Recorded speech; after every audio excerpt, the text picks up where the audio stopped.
y a quelques temps, on parlait avec le coach d'Harold Voyer.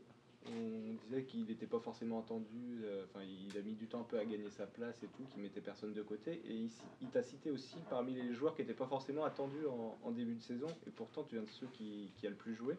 Comment tu expliques un peu cette place que tu as réussi à prendre? Ouais, c'est vrai que en début de saison, le coach il comptait pas sur moi. Après, durant la prépa, j'ai pu montrer mes qualités et grâce à cette prépa, je me suis imposé petit à petit dans ce groupe. Tu penses avoir progressé footballistiquement évidemment. Est-ce que on en parlait avec le coach juste avant, tu penses avoir pris de la maturité au Mans FC?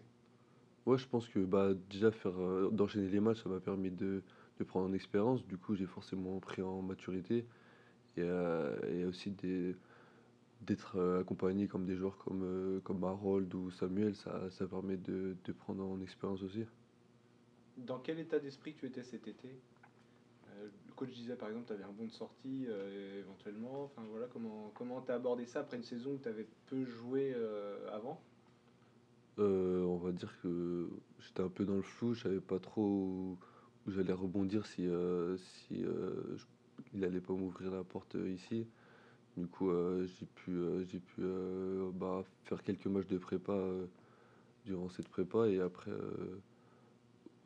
bah, il m'a dit que je pouvais rester et je pouvais essayer d'avoir une place dans cet effectif. T'as ressenti quoi à ce moment-là?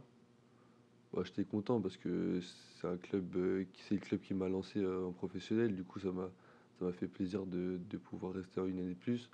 Et après, j'ai voulu m'imposer petit à petit et montrer que j'avais cette place dans cette équipe. Tu es quand même attaché à ce club, tu parlais de ce club qui t'a lancé en pro. Tu aimerais, tu es sous contrat encore, alors on ne connaît pas trop les durées des contrats, mais est-ce que c'est un Mm. club dans lequel tu aimerais encore rester? Ça fait plusieurs saisons que tu es là maintenant. Bah, c'est sûr que c'est un club qui a été important, qui est important dans ma carrière parce que c'est là où j'ai commencé. Et je me suis toujours plu ici. J'ai toujours voulu essayer de jouer cette montée avec ce club. Et après, on verra. Je prends match par match et on verra à la fin d'année comment ça se passe. Mais pour l'instant, on a des objectifs avant de voir ça. Ces objectifs justement, comment t'abordes cette fin de championnat? Parce que c'est quelque chose de nouveau à vivre. Hmm. Bah, on prend match par match et on fera les comptes à la fin. Ton nom a parfois circulé comme un potentiel joueur de Ligue 2 l'année prochaine, alors des sources plus ou moins affable évidemment. Est-ce que c'est un échelon que tu vises toi personnellement dans ta carrière? Bah, forcément, chaque joueur voudrait jouer au-dessus.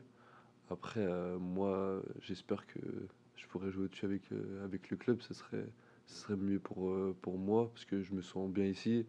Je suis pas loin de ma famille et je connais déjà l'environnement. Et ce serait le top pour moi de continuer à évoluer individuellement ici. Une petite question aussi moi, par rapport au public qui va peut-être être un peu plus nombreux demain. C'est une cause que le club prend à cœur de remplir un peu Hmm. plus Marie-Marvin. Toi, comment tu vis ça? Est-ce que tu estimes que tu as un peu plus de pression quand il y a un peu plus de monde? Est-ce que tu préfères ça? C'est quoi ta relation avec le public quand tu joues au foot? Moi, je préfère qu'il y ait du monde, hein. Plus il y a de monde, plus on prend plaisir et c'est sûr que d'avoir les supporters qui nous poussent, ça donne une force en plus. Et j'espère que demain, il y aura vraiment du monde pour nous accompagner. Ça peut être quoi la clé pour cette fin de saison pour parce que, bah, voilà, l'objectif Ligue 2, enfin, vous êtes dans le coup. Qu'est-ce qui va être le plus important pour vous pour bien négocier ça? Bah, je pense de prendre match par match et de négliger aucun match, comme des matchs un peu plus durs, bah, comme on va dire comme Paris 13 où c'est une équipe qui joue le maintien. Et ça va être forcément des matchs qui vont être compliqués, comme des matchs de haut tableau. Il va pas falloir négliger chaque match et continuer comme ça. Hmm. Ok. Merci. De rien.